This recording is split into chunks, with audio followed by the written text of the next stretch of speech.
I learned early that silence makes people sloppy.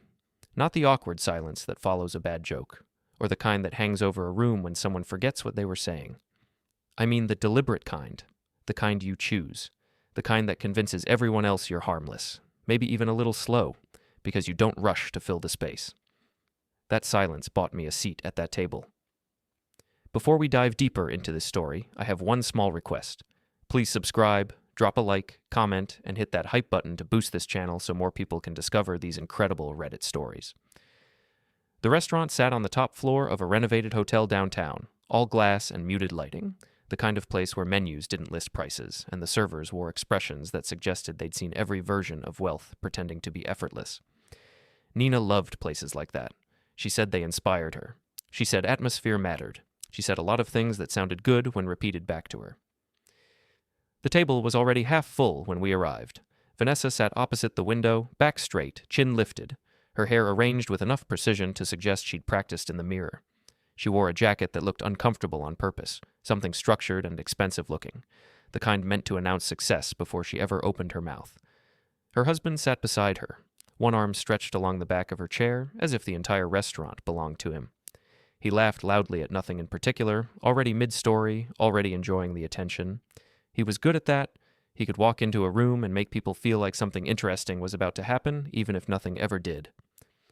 Nina slid into her seat beside me, smiling, greeting everyone with that warm, practiced enthusiasm she reserved for public settings. I caught the way she adjusted her posture once we sat down, angling slightly away from me, as if to avoid being mistaken for someone attached to a man who didn't quite fit the room. I didn't comment. I never did. Vanessa raised her glass. I'm just glad everyone could make it. It's not easy getting all of us in one place anymore. Especially when some of us actually have schedules, her husband added, grinning. Nina laughed quickly, a light sound that landed too early. I smiled when it seemed expected. The server poured water and disappeared. The skyline beyond the glass shimmered, towers stacked with offices and apartments I knew intimately, even if no one else at the table did. Conversation flowed the way it always did at gatherings like this. Vacations, renovations, a story about a neighbor who'd installed something absurdly expensive and immediately regretted it. Everyone had opinions, everyone had anecdotes. I listened, nodding at the right moments, storing small details the way I always did. It was habit, not strategy. At least, that's what it had started as years ago. Vanessa leaned back in her chair, crossing her arms. So, she said, stretching the word out. We finally saw the Penthouse last weekend. Her husband perked up instantly. Best view in the city, he said. You can see the river curve all the way north. Floor-to-ceiling glass, smart lighting. Whole place reacts to you. Nina turned toward them, interest brightening her face. I've seen pictures, she said. It's gorgeous. Vanessa smiled, satisfied. It really is. I told him it was a bit much at first, but honestly, once you live like that, it's hard to imagine anything else. Her eyes flicked toward me briefly, then away. It was subtle. It was practiced. And you? She continued, her tone light, teasing. Are you still happy with your... What is it, Caleb? Mid-rise buildings? Storage units? The table chuckled politely.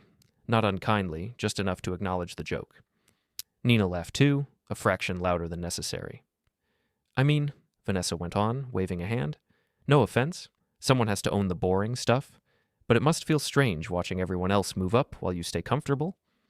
Comfortable. That was the word she chose. I looked at her for a moment, then at Nina. She didn't meet my eyes. She was studying the menu, lips pressed together in what might have been a smile or might have been anticipation. Her husband leaned forward. You've always been conservative, Caleb. Safe plays. Nothing wrong with that. But you only live once, right? More laughter. This time, a little louder. I set my napkin on the table carefully. The fabric folded cleanly under my fingers. I felt calm, not numb, not stunned. Calm, in the way that comes when something finally aligns with what you've suspected for a long time. I had noticed the shift months ago, the jokes that landed at my expense a little more often, the way Nina deferred to Vanessa in public, letting her lead conversations about success, about progress, about what people like us should be doing next. I had filed it away, like everything else. This wasn't spontaneous. It was performance. I didn't realize it looked that way, I said. My voice sounded even to my own ears. I guess I don't talk much about my work. Vanessa smiled, sensing an easy win. Well, it's not exactly glamorous. No, I agreed. It isn't. The server returned with drinks. A pause. A chance for the moment to pass. Vanessa didn't take it. Still, she said, swirling the liquid in her glass, it must sting a little. Watching your wife build something exciting while you're stable. Nina finally looked at me then, just for a second. There was something like warning in her expression, quickly replaced by reassurance. She reached for my hand under the table, squeezing lightly, a gesture meant to signal unity without requiring her to actually defend me. I let her hold it. Vanessa, Nina said, laughing again. You're terrible. Vanessa grinned. I'm honest. Her husband lifted his glass. To honesty, he said. They drank. I didn't. I took a breath, slow and measured. I wasn't angry. That surprised me. I felt something closer to relief.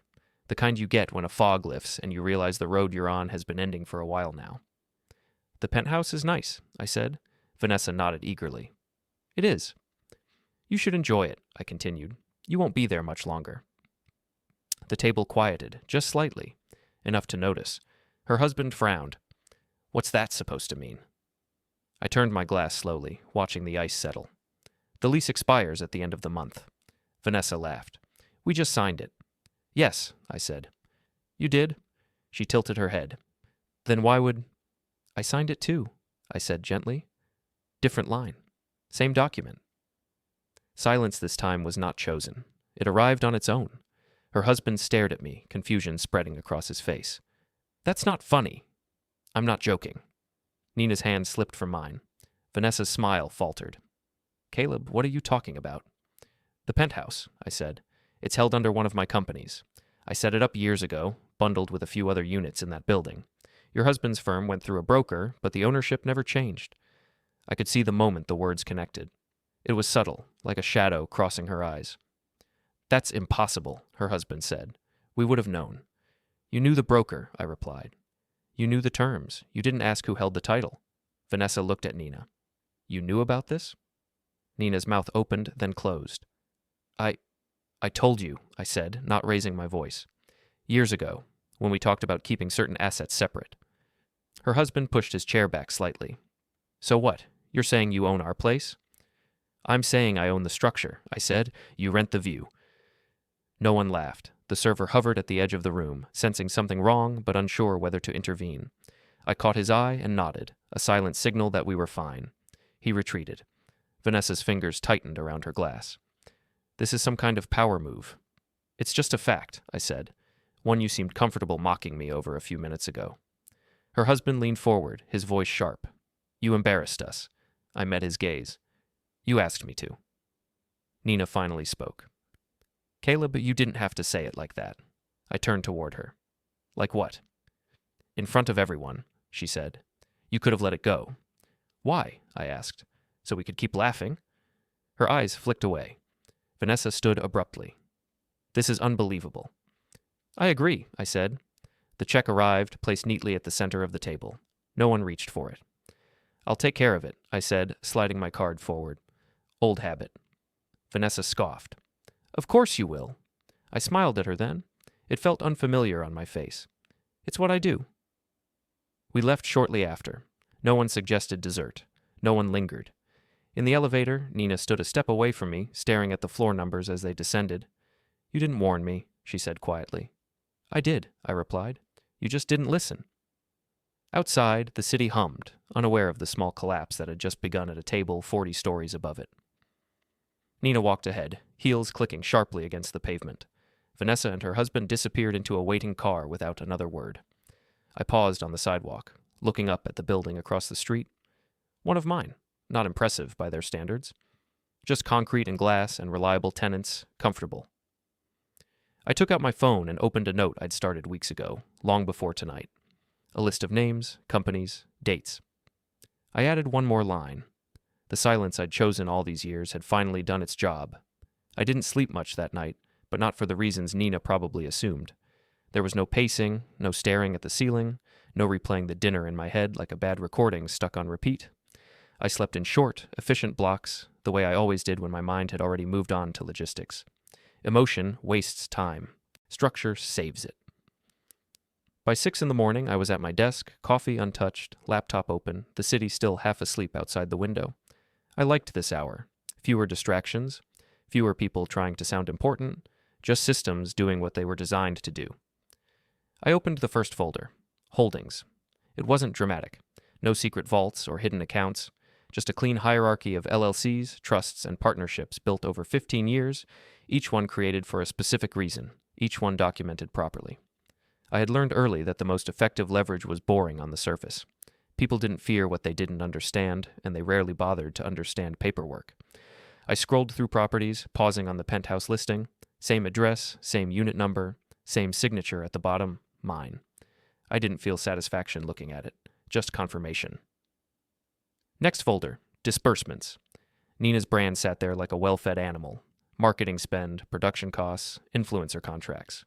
All routed through a management entity she referred to vaguely as the back end. She liked that phrase. It made her sound involved without requiring her to actually explain anything. She hadn't asked questions when the numbers grew. She hadn't asked when I suggested restructuring for tax efficiency. She hadn't asked when I proposed a trust to streamline expansion. She trusted me to handle the unglamorous parts. I made a note to pause all discretionary funding. Not cancel. Pause. There was a difference, and it mattered. My phone buzzed. A message from Nina. We need to talk. I left it unread. Instead, I opened another list. Personal. Vanessa's husband appeared there too, indirectly.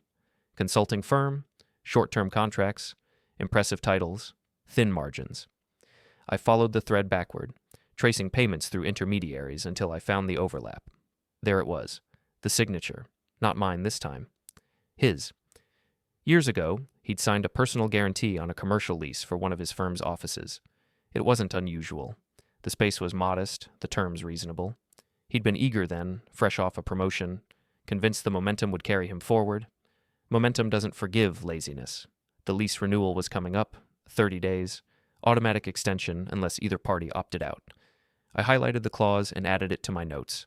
My phone buzzed again. This time a call. Nina. I silenced it and stood, stretching, feeling the stiffness in my shoulders ease as I walked to the window.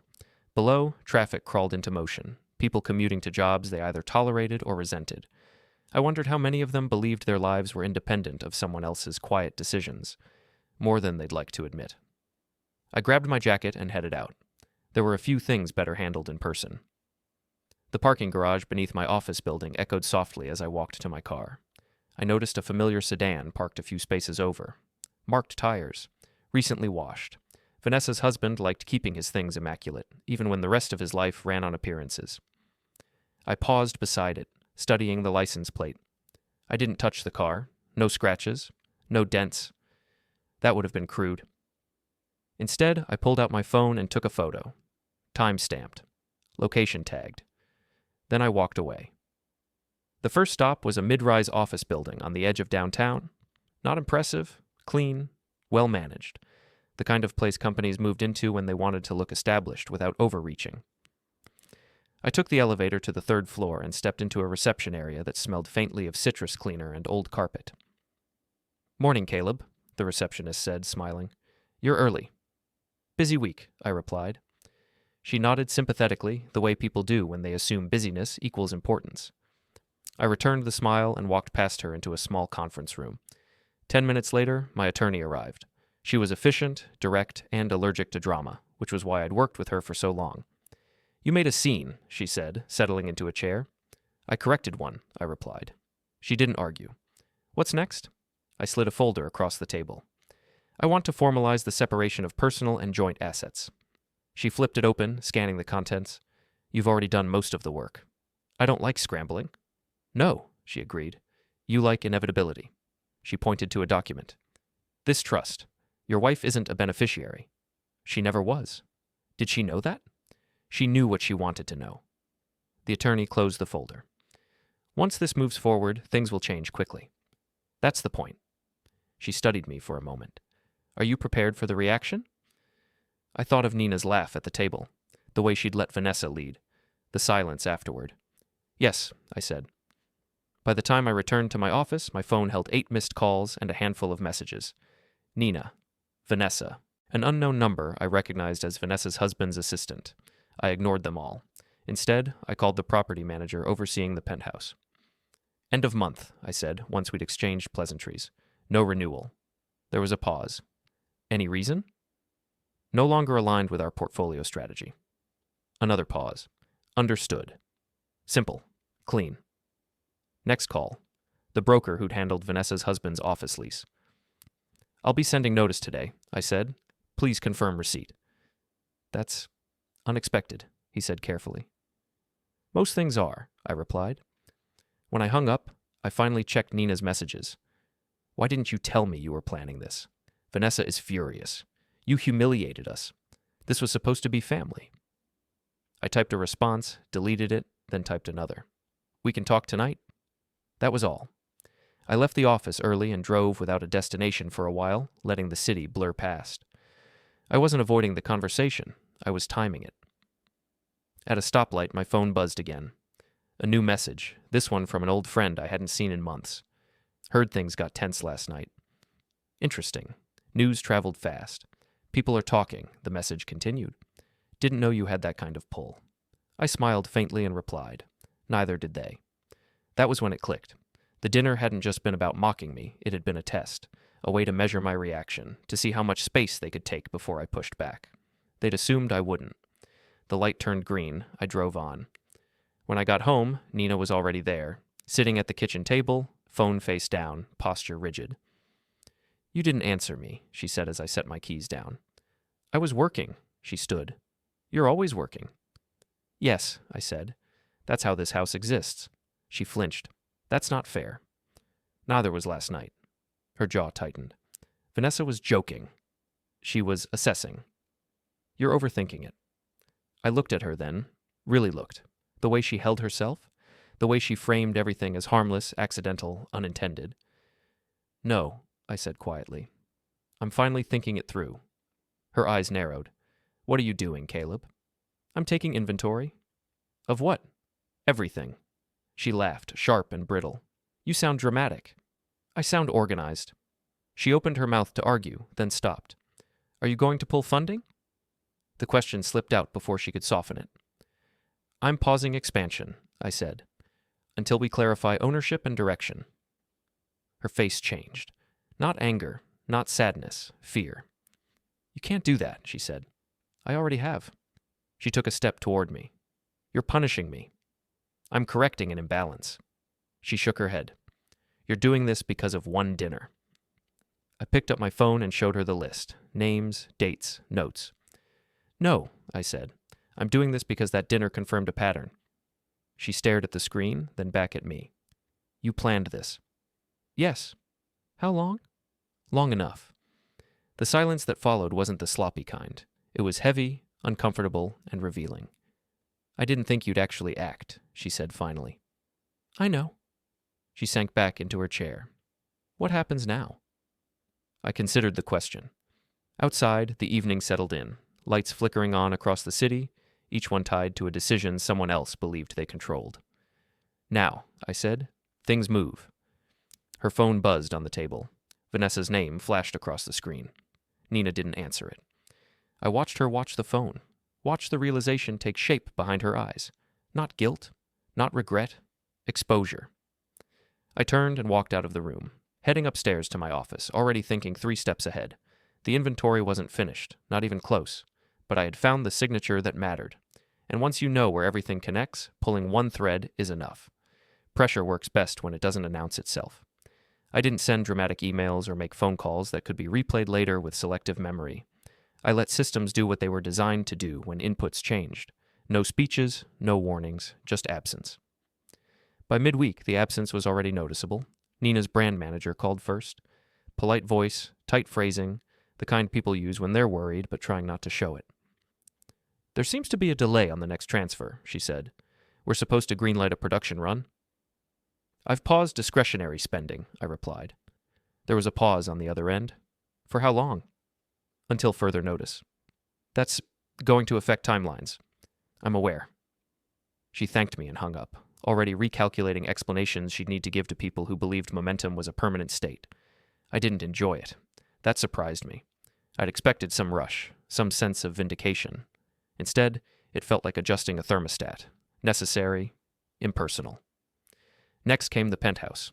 The property manager forwarded me the official notice of non-renewal, stamped and filed. Clean language. No emotion. The kind of document people only read carefully when it lands too close to home. Vanessa's husband called an hour later. "Caleb," he said, skipping pleasantries. "We need to talk." "I'm in a meeting," I replied. "Send me an email." "This isn't something you email about." "It is now." I ended the call before he could escalate. Boundaries are easier to enforce when you don't argue them. By Thursday afternoon, the rumors had reached the periphery of my professional circle. Not accusations, questions. Is it true? Did you really? What's going on with Nina's brand? I answered none of them. Silence again, chosen, controlled. The only place I allowed myself to intervene directly was with the office lease. I drove to the building just after lunch, parking across the street and watching for a few minutes. Employees filtered in and out, carrying coffee, laughing, scrolling on their phones. Normal. They had no idea the ground beneath them was already shifting. I crossed the street and entered the lobby. The directory listed his firm's name in clean lettering, 3rd floor. I took the stairs instead of the elevator, feeling the familiar rhythm of steps grounding me. The receptionist looked up as I approached. "Can I help you?" "I'm here about Suite 312, I said. "Leaseholder?" Her expression changed subtly. "One moment." She disappeared into the back. I waited, hands folded loosely, posture relaxed. When she returned, she gestured for me to follow. He was waiting in the conference room, jacket off, sleeves rolled, jaw tight. He stood as I entered, pacing a half step forward as if momentum alone could alter reality. "You can't do this," he said. "I can," I replied, taking a seat. "And I am. This is retaliation." "It's a business decision. You're angry about a joke." I looked at him. Really looked. The tension in his shoulders. The way his confidence frayed when confronted with paperwork instead of applause. "I'm responding to exposure," I said. "There's a difference." He laughed sharply. "You think this makes you powerful?" "No," I said. "It makes me accurate." He slammed a hand on the table. The sound echoed, hollow and ineffective.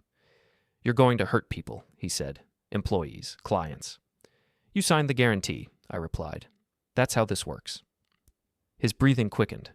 "We can renegotiate." "I'm not interested." He leaned closer, lowering his voice. "You're making an enemy." I met his gaze. "You made one already. You just didn't notice." I stood and straightened my jacket. "You have 28 days." As I left, I felt his eyes on my back, burning with the realization that charm didn't translate into leverage when the room changed. Outside, the sky had darkened, clouds rolling in low and heavy. I drove away slowly, letting the moment settle. The next action required less travel. I logged into the vehicle management system tied to one of my properties, pulled up a familiar license plate, and flagged it for a compliance check. Perfectly legal. Perfectly documented. A notice would be placed on the windshield the next time the car was parked in one of my garages, citing a minor infraction that required immediate resolution. An inconvenience, not damage. By evening, Nina hadn't come home. I found her sitting in the living room when I returned from a late walk. Lights low, phone in hand. "They locked me out of the brand account," she said without looking up. "I didn't lock you out," I replied. "The trust did." "You control the trust." "Yes." She stood abruptly. "You're doing this to scare me." "I'm doing this to clarify." Her eyes glistened, frustration sharpening her features. "You're enjoying this." I shook my head. "You're projecting." She laughed bitterly. "You think you're some kind of mastermind." "No," I said. "I think I paid attention." She stepped closer. "You're ruining everything." "I'm ending a performance." Her phone buzzed again. "Vanessa." She silenced it without answering.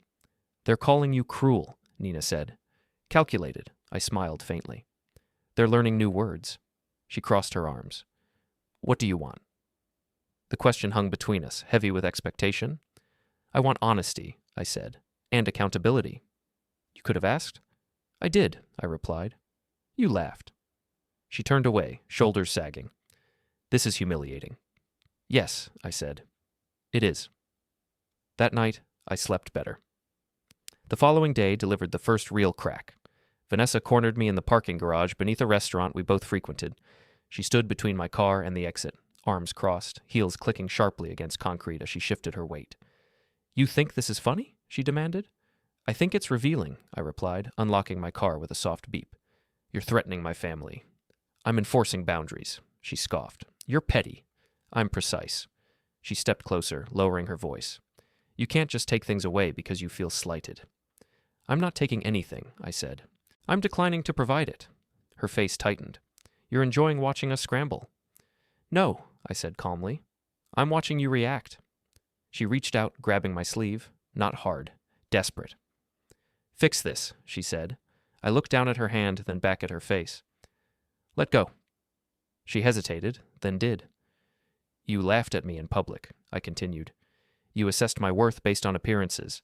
Now you're learning what was underneath. Her mouth opened, then closed. She stepped back, suddenly aware of how exposed she was in the open space. This isn't over, she said. I know, I replied, getting into my car. It's just started. As I drove away, I checked the mirror. She stood there, small and rigid, confidence stripped of its audience. By the end of the week, the noise had grown louder. Emails, messages, people choosing sides without understanding the structure they were standing on. I documented everything, dates, times, statements. One final action remained before the next phase. I scheduled a compliance audit for the Penthouse building, routine, necessary. The notice went out late Friday afternoon, time to land just as weekend plans were being made. I imagined Vanessa's husband reading it, the way his jaw would tighten, the way his mind would scramble for solutions that no longer existed. I didn't imagine it with pleasure. I imagined it with clarity. Because pressure without noise doesn't crush all at once. It narrows options. It removes illusions. It forces people to reveal who they are when applause stops and paperwork speaks. By Sunday evening, Nina sat across from me at the kitchen table, exhaustion etched into her posture. They're losing the Penthouse, she said quietly. Yes. My brand is stalled. Yes, she swallowed. You're not stopping. No. She looked up, eyes searching my face. What happens next? I thought of the list, the signatures, the way everything connected once you knew where to look. Now, I said, we see who understands consequences.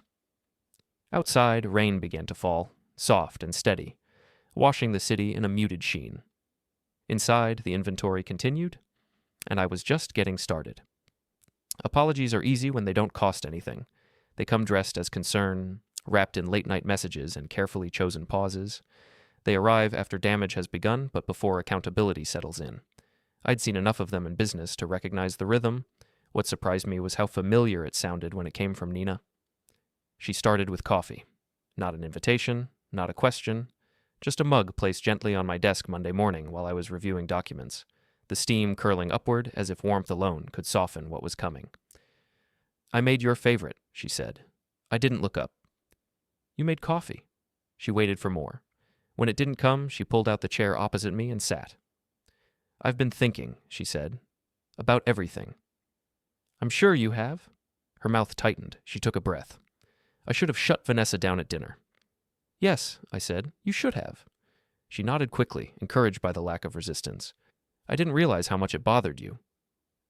That's not true, I replied. You realized. You just decided it was manageable. Her fingers curled around the mug. I didn't mean to hurt you. I know, I said. You meant to impress them. She looked down.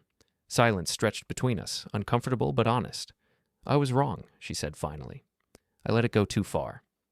I closed the folder I'd been reading and met her eyes. Is that the apology? She hesitated. It's a start. And what do you want it to lead to?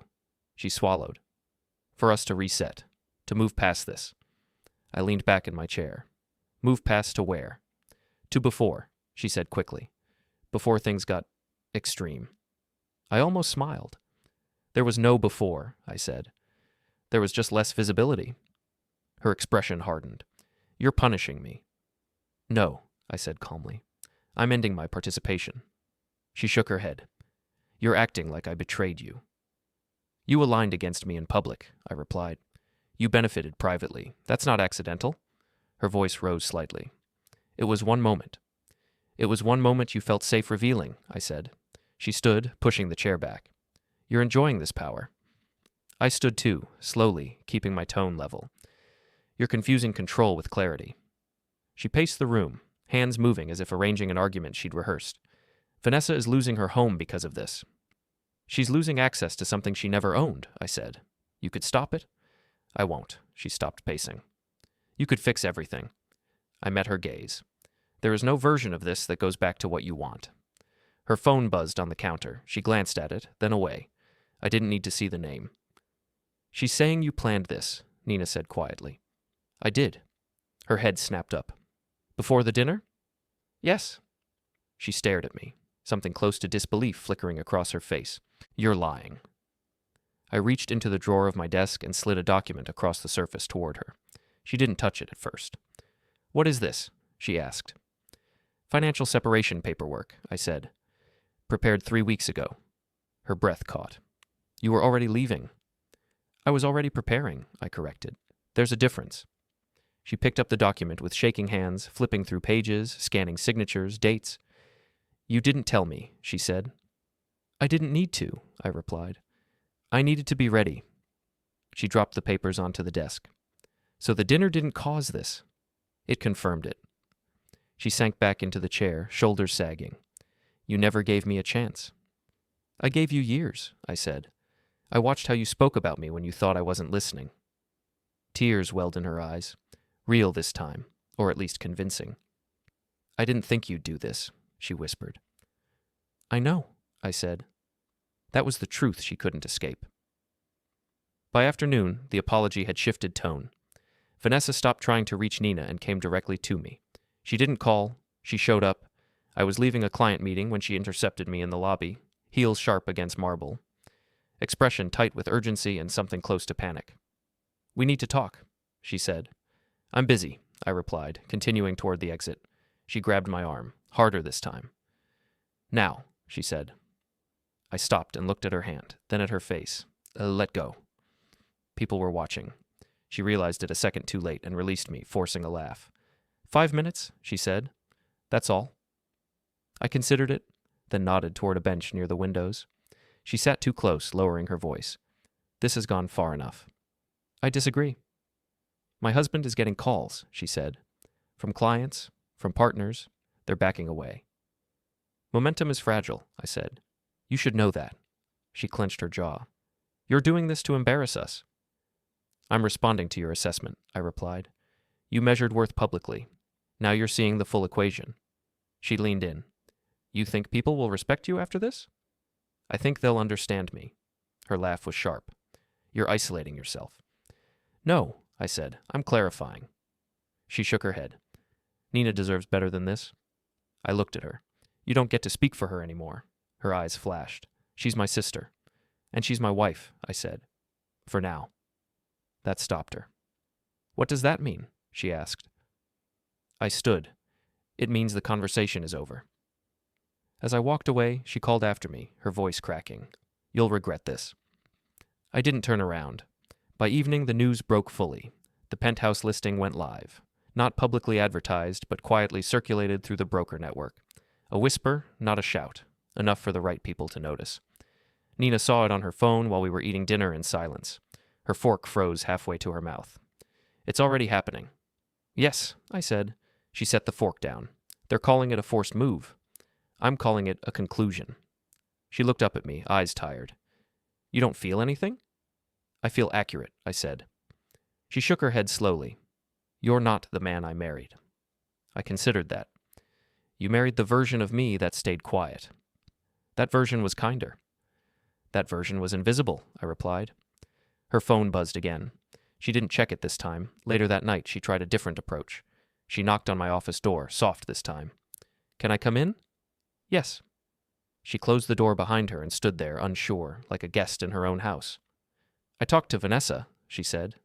She's scared. Good, I replied. Nina winced. You don't mean that. I do. She crossed her arms. You want to teach us a lesson. I want to end a pattern. She sighed. If I apologize publicly, will you stop? I looked at her. Public apologies don't fix private structures. She took a step closer. What if I walk away from the brand? I raised an eyebrow. Would you? She hesitated. I could. You won't, I said. It's too tied to how you see yourself. Her shoulders slumped. Then what do you want from me? I want you to stop pretending you didn't know who I was, I said, and who you were standing next to. She stared at me for a long moment. You planned to leave even if they hadn't laughed. Yes, her voice trembled. So I never mattered. That's not true, I said. You mattered enough for me to wait. For what? For you to show me which side you'd choose. She closed her eyes. When she opened them again, something had shifted. Not acceptance, something colder. You're going to destroy this family, she said. I'm removing myself from a performance, I replied. What happens after is your choice. She turned and left without another word. The next morning, Vanessa's husband sent a message. No greeting, no pretense. We'll be out by the end of the week. I read it once and archived it. By noon, the office lease notice had been acknowledged, the compliance audit scheduled, the vehicle infraction resolved after a frantic call to a manager who no longer returned messages with the same enthusiasm. The systems were working. That afternoon, I received an invitation, a small gathering, mutual acquaintances, neutral ground. I declined. There was no need for more witnesses. That evening, Nina packed a bag. I'm staying with Vanessa, she said, standing in the doorway. I nodded. Take what you need. She hesitated. You don't care. I care, I said. I just won't negotiate myself away. She left without looking back. I stood alone in the quiet house, listening to the hum of appliances, the subtle sounds of a life that had been built carefully and would now be dismantled just as methodically. The false apology phase was over. What came next wouldn't involve tears or pleas.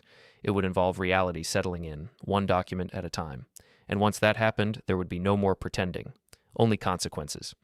Ownership changes people the moment it becomes visible. Up until then, it's abstract. Numbers on statements, clauses in agreements, something handled by professionals in offices with frosted glass. But when ownership steps into the open, when it blocks a door, empties a room, or removes access, people react with their bodies before their words catch up. That was the week everyone finally understood what I'd been holding. The penthouse emptied fast. Faster than I expected, honestly. Movers arrived early on a Tuesday morning, trucks lining the curb like something urgent had happened inside. Neighbors watched from balconies and hallways, curiosity thinly disguised as concern. No one likes seeing certainty evaporate next door. I didn't go inside. I didn't need to. I stood across the street with a coffee I didn't drink and watched the illusion dismantle itself one box at a time.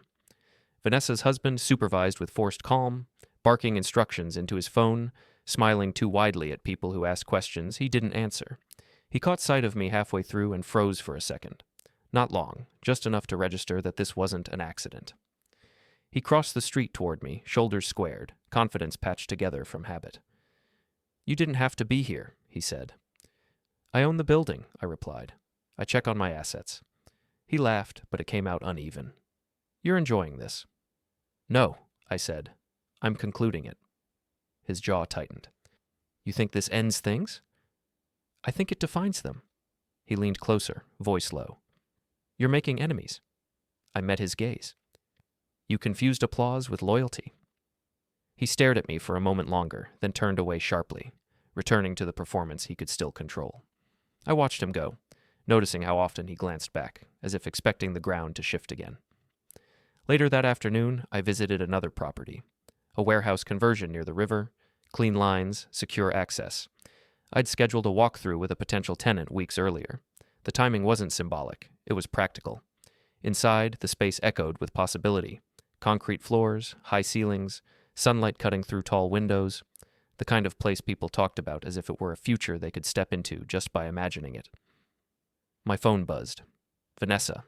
I let it ring. Then Nina. I answered that one. Where are you? She asked, skipping pleasantries. Working. You're staging this. No, I said. You're witnessing it. She exhaled sharply. Vanessa's husband is spiraling. That's not my responsibility. You could stop this, she said again, desperation creeping into her voice. I already explained why I won't. She lowered her voice. They're coming after you socially. I smiled faintly. They don't own anything that matters. She hesitated. There's a meeting tonight. With who? With people who still think they can negotiate. I won't be there. You should hear them out. I've heard them for years, I replied. They just didn't realize it. I ended the call and finished the walkthrough, shaking hands, answering questions, discussing timelines. Business continued. It always does. That evening, I went to the garage beneath one of my office buildings. The sedan I'd flagged earlier sat alone near the elevator bank, compliance notice still tucked under the wiper. It hadn't moved in 2 days. I waited. The elevator doors opened, and Vanessa's husband stepped out, phone pressed to his ear, voice tight with forced calm. "Yes, I know," he said. "We're handling it." He spotted me and stopped mid-sentence. "I'll call you back," he muttered, ending the call. The garage hummed softly around us, concrete amplifying every small sound. No audience. No exit behind him except the elevator. "You planned this," he said. "I planned contingencies," I replied. "You're trapping me." "No," I said. "I'm removing cushions." He took a step forward, then stopped, measuring the space, the cameras, the angles. He wasn't stupid, just accustomed to rooms bending around him. "You want an apology?" he asked. "I want awareness," I said. "Apologies are for people who still have leverage." He laughed, sharp and brittle. "You think this makes you untouchable?" "I think it makes me accurate." He glanced toward the elevator, then back at me. "You're enjoying watching us shrink." I stepped closer, not into his space, but enough that the distance between us felt intentional. "I'm watching you respond without insulation," I said quietly. "This is who you are." For a moment, I thought he might lash out. Not physically, just verbally, something desperate and loud. Instead, his shoulders sagged. "What do you want?"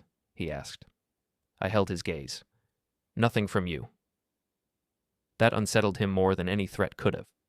I walked past him toward my car, leaving him standing there, alone with the sound of his own breathing and the realization that he had no moves left to make. The next confrontation was less controlled. Vanessa cornered me at a cafe near my office the following morning. She didn't bother pretending this time. No smiles, no jokes, just raw panic wrapped in anger. "You're destroying us," she hissed, leaning across the table. I stirred my coffee slowly. "You're responding to consequences." She slapped her hand down hard enough to rattle cups. People glanced over, curious. "You plan to humiliate us," she said. "I plan to stop financing disrespect," I replied. Her eyes darted around the room, then back to me. "You think people don't see through you?" "I think they're seeing you clearly for the first time." She lowered her voice. "My husband lost everything." "He lost access," I corrected. "He never owned stability." She leaned back, breathing hard. "Nina is staying with me?" "I know." "She's finally seeing who you are." I met her gaze calmly. "She's seeing who I've always been." Vanessa shook her head, almost laughing. "You're cold." "I'm finished," I said. That stopped her. "What does that mean?" she asked. "It means this ends tonight," I said. "One way or another." Her expression flickered. "You're threatening me." "No," I said. "I'm scheduling reality." She stared at me, searching for weakness, finding none she could use. "This isn't over," she said. I stood, leaving cash on the table. "It is." That evening, the meeting Nina had mentioned took place without me. I knew because I received the summary afterward. Messages forwarded, screenshots, people talking in circles, suggesting compromises that required me to forget the last decade of observation. I didn't respond. Instead, I prepared. I reviewed documents, timelines, communication logs. I confirmed locks, access codes, permissions. I made sure every move I'd made could stand alone without explanation. Then I sent one message. A single line. No emotion. No accusation. Tomorrow. Final discussion. Neutral location. Nina replied almost immediately. "I'll be there." Vanessa followed minutes later. "We'll come." I chose the location carefully. A public space with controlled access. Cameras. Witnesses nearby, but not involved. No room for theatrics. I arrived early and sat where I could see the entrance. They came together. Nina looked tired. Vanessa looked sharp, armor back in place, though it didn't fit as well anymore. Vanessa's husband followed a step behind, quieter than I'd ever seen him. They sat. No one spoke at first. "I'm not here to argue," Nina said finally. "Good," I replied. "Neither am I." Vanessa crossed her arms. "You owe us an explanation." "No," I said. "You owe yourselves honesty." Her husband leaned forward. "This can still be fixed." I shook my head. "No, it can only be finished." Nina swallowed. "What do you want, Caleb?" I looked at her, really looked, the woman I'd built alongside, the person who'd enjoyed the benefits without acknowledging the source. "I want you to understand," I said, "that this wasn't revenge. It was correction." Vanessa scoffed. "You call this correction?" "I call it ownership," I replied. You treated me like infrastructure, invisible until it fails. Silence settled over the table, thick and uncomfortable. I'm done supporting narratives that exclude me, I continued, financially, socially, emotionally. Nina's eyes filled, but she didn't interrupt. This is the last time we discuss this, I said. After today, everything proceeds as filed. Vanessa stood abruptly. You think you've won? I stood too, meeting her eye level. I think this chapter is closed. Her husband pushed back his chair, frustration leaking through his restraint. You're going to regret this isolation. I smiled faintly. I prefer solitude to disrespect. I gathered my things and walked away, leaving them at the table, voices rising behind me, plans unraveling without my participation. Outside, the city moved as it always did. Cars passed. People walked. Life adjusted. The pressure phase was complete. What remained was the final act, where words would stop trying to reshape reality, and reality would finish the conversation on its own. And this time, there would be no misunderstandings. The last meeting wasn't about negotiation. That had become clear long before I walked into the building. Negotiation requires overlap, some shared illusion that both sides still believe they're shaping the outcome. By the time I parked and took the elevator up, that illusion had already expired. What remained was acknowledgement, and even that was optional. I chose the space because it stripped away comfort without announcing itself as hostile. No dark wood or plush chairs, no dramatic city views, just glass, steel, and a table bolted to the floor for reasons no one needed explained. The kind of room where voices sounded louder than intended and pauses felt longer than planned. I arrived early, as always.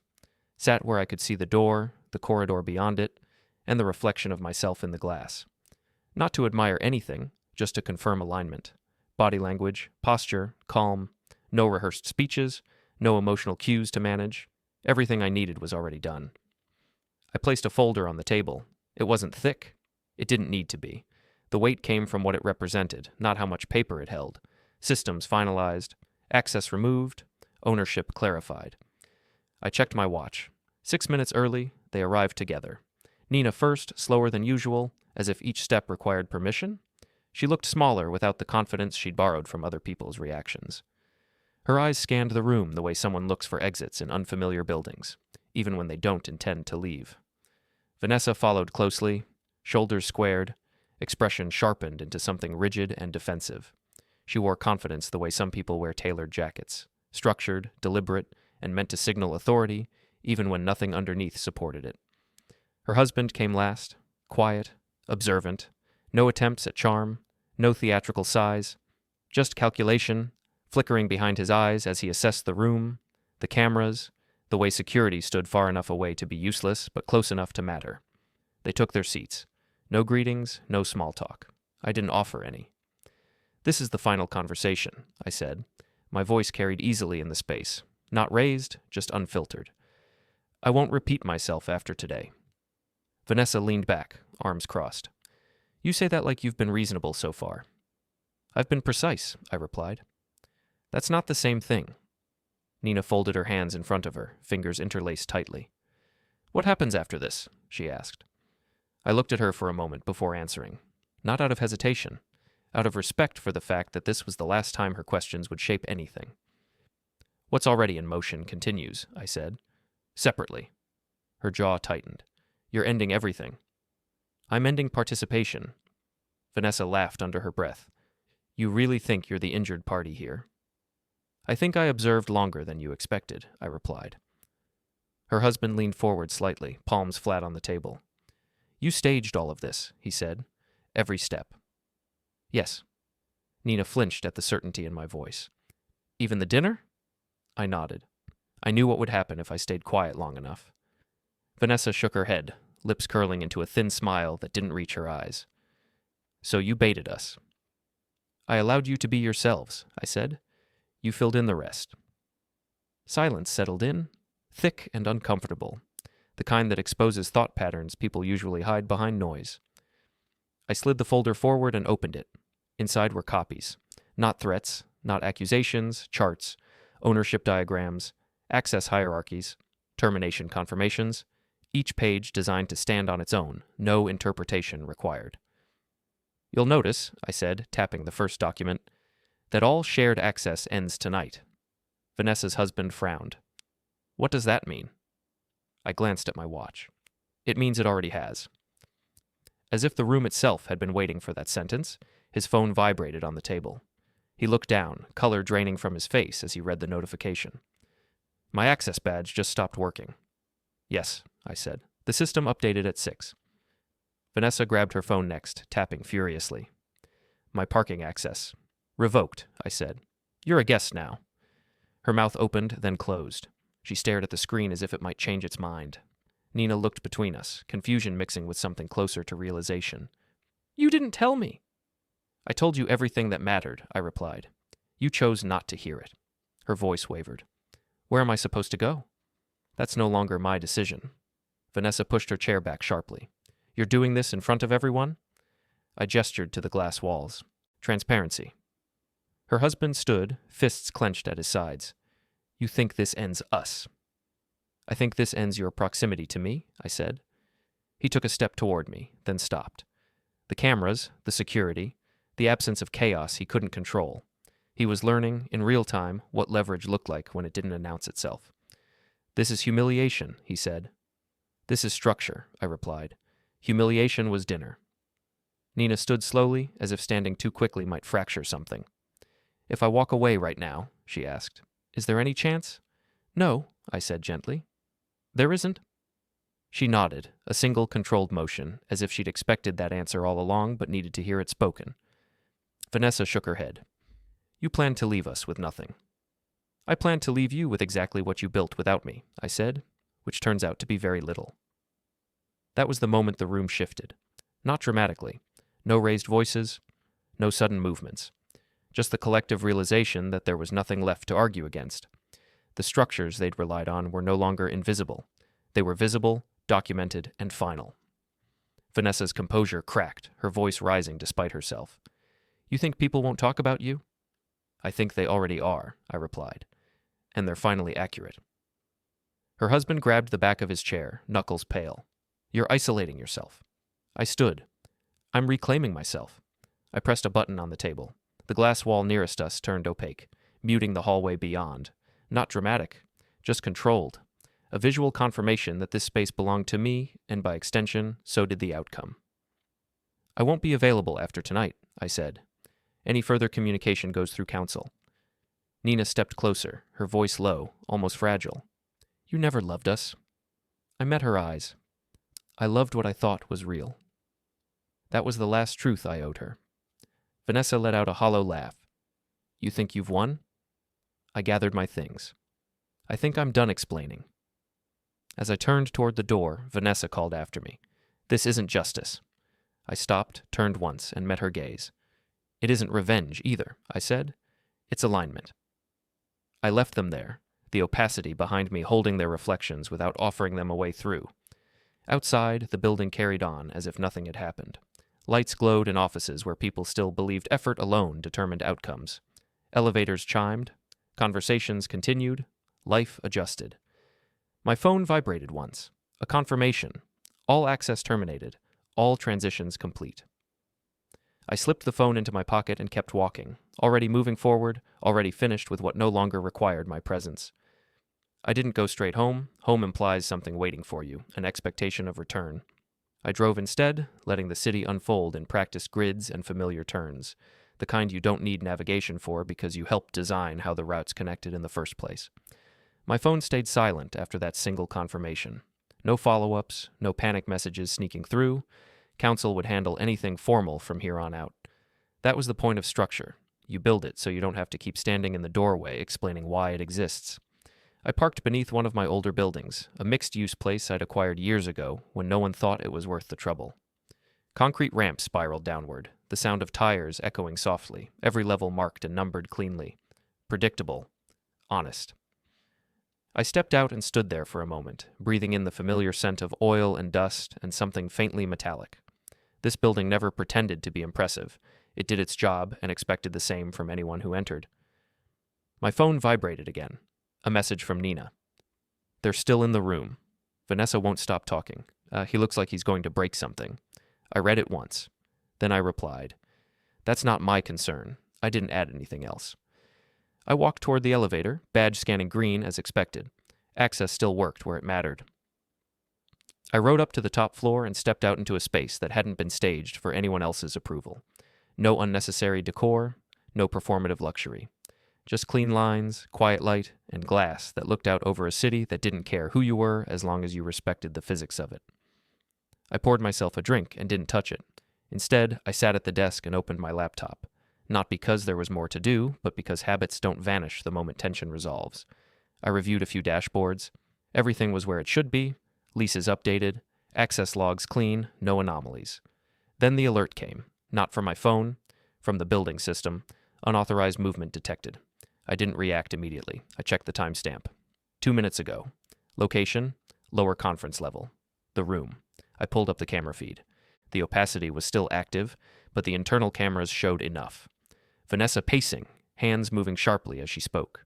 Her husband standing near the table, jaw tight, one hand gripping the chair like he was trying to keep it from tipping. Nina sitting again now, shoulders slumped, staring at the surface in front of her. Then Vanessa's husband did something predictable. He reached for the folder, not to read it, to take it. I watched him slide it toward himself, movements quick and agitated. Vanessa leaned in, saying something I couldn't hear. Nina looked up sharply, alarm flashing across her face. I exhaled slowly. People like him always believed the evidence was the power, as if removing paper could rewrite structure. I tapped the intercom. Security, I said calmly. Conference level, escort required. I didn't raise my voice. I didn't hurry. The feed showed the door opening moments later. 2 security officers stepping in, posture neutral, hands visible. Vanessa spun toward them, clearly mid-sentence, clearly not expecting interruption. I watched as one officer spoke, watched Vanessa gesture sharply toward the door, watched her husband hesitate, calculating whether volume or compliance served him better. He chose wrong. He raised his voice. Even without audio, the body language was unmistakable. The forward lean, the pointing finger, the attempt to dominate space that no longer belonged to him. The officers didn't escalate. They didn't need to. They gestured again. Calm. Final. Nina stood then, placing a hand on her sister's arm. Vanessa shrugged it off. Her husband finally released the folder, letting it slide back onto the table as if it had burned him. The officers escorted them out. No struggle, no spectacle, just removal. I closed the feed. That was the last physical interaction I would ever have with them, even indirectly. My phone buzzed again. Nina this time. They're making us leave through the lobby. I didn't reply. Instead, I stood and walked to the window. Below, the street pulsed with movement. Cars stopped and started. People crossed intersections carrying their own private narratives, unaware of how many invisible systems guided their steps. I'd always found comfort in that.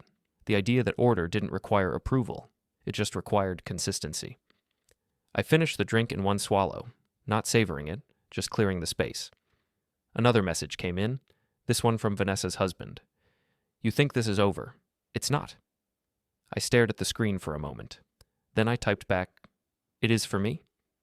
I blocked the number. Simple actions carry weight when they're final. I shut down the laptop and gathered my things, leaving the space as I'd found it. No ceremony, no lingering. The building didn't need acknowledgement for doing its job. In the elevator, I watched my reflection in the mirrored wall. Same posture, same expression, nothing dramatic. That was the part most people never understood. They expected rage, or triumph, or some visible shift. But this wasn't about feeling powerful. It was about removing friction. The elevator doors opened onto the garage level. I walked toward my car, footsteps echoing in the quiet. Halfway there, I heard raised voices. Vanessa. Her tone was unmistakable even without words. Sharp, accusatory. The sound of someone used to being heard, struggling with the idea that volume no longer translated into influence. I rounded the corner and saw them near the exit ramp. Vanessa stood facing the security gate, phone pressed to her ear, gesturing wildly with her free hand. Her husband stood a few steps behind her, staring at the ground. Shoulders collapsed inward, like a structure that had finally admitted load it couldn't carry. Nina stood off to the side, arms wrapped around herself, eyes fixed on nothing. The gate remained closed. I approached without announcing myself. Vanessa spotted me first. You, she snapped, spinning toward me. Fix this. I stopped a few feet away, not close enough to invite intrusion, not far enough to appear evasive. There's nothing to fix, I said. She stepped toward me, anger spilling over into desperation. You can't just trap us in here." "You're not trapped," I replied. "You're being processed out." Her husband looked up then, eyes glassy with frustration. "You enjoy this. Don't lie." "I don't feel anything about it," I said. "That's the part you can't accept." Vanessa laughed sharply. "You think you're better than us." "I think I'm finished with you," I replied. She took another step forward. Too close. Security moved instantly, positioning themselves between us, palms raised. Not threatening, just firm. "That's enough," one of them said. Vanessa's mouth opened, then closed. She glanced around as if searching for allies that no longer existed. Nina finally spoke. "Vanessa, stop!" Vanessa rounded on her. "You're just going to let him do this?" Nina looked at me, then back at her sister. Her voice was quiet, steady. "He already did." That landed harder than anything I could have said. The gate lifted with a soft mechanical hum. Security stepped aside. Vanessa stared at the opening like it was an insult. "This isn't how it ends," she said, voice trembling with conviction she could no longer support. I met her gaze one last time. "This is exactly how it ends." Her husband said nothing. He walked past me without looking up, shoulders slumped, steps uneven. Vanessa followed, still muttering, still gesturing, but smaller now, her movements sharp with frustration instead of confidence. Nina lingered. She stood there for a moment, eyes scanning my face as if searching for something she'd misplaced years ago. "You're really done," she said. "Yes." She nodded slowly. "I never thought you'd actually choose yourself." I held her gaze. "You never thought I would." She opened her mouth, then closed it. Whatever words she'd planned didn't fit anymore. She turned and walked after the others. The gate lowered behind them.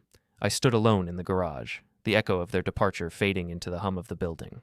No applause, no relief. Just quiet. I got into my car and drove out, merging into traffic without hesitation. The city accepted me without comment. Another vehicle moving forward, another set of decisions already resolved. As I drove, the systems continued to update in the background, confirmation stacking neatly where chaos once tried to intrude, access revoked, accounts settled, lines drawn and respected. There was nothing left to confront, no speeches waiting to be delivered, no audience left to convince. I turned onto a familiar street, then another, letting instinct guide me rather than intention. For the first time in a long while, there was no next move queued up behind the current one. I parked beneath the building I'd chosen to end the night in, stepped out, looked up at the windows glowing softly against the dark. Everything I owned was visible now. Everything that wasn't mine had been returned. I locked the car, walked inside, and let the door close behind me, the sound final and unremarkable. Exactly the way endings should be when they're done right.